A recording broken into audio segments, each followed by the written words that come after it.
Comment différencier rêve et réalité? Comment être certain que nous vivons dans le monde réel?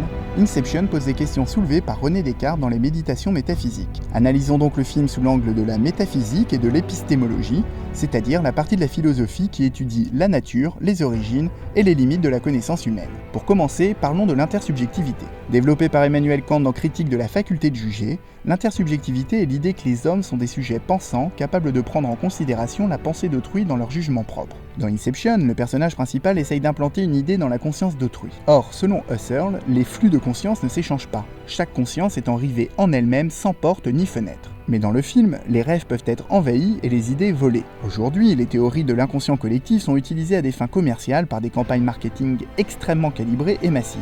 Les idées adventistes, qui viennent de l'extérieur, sont donc très nombreuses et viennent contrecarrer les conceptions autonomistes de la conscience.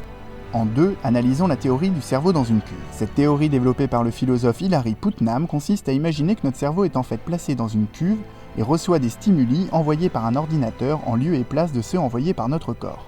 La question centrale est alors de savoir si le cerveau a raison de croire ce qu'il croit.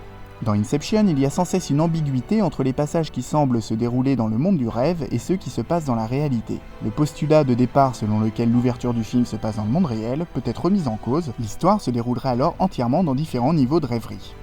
Et pour finir, évoquons justement le rêve éveillé.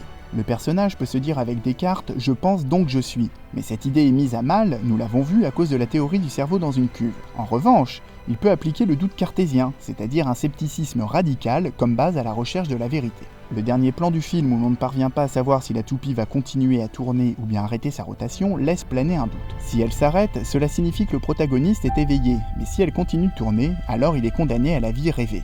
À travers sa réflexion sur le monde réel, Inception partage des thèmes communs avec Matrix, le film culte des Wachowski, mais ceci est une autre histoire.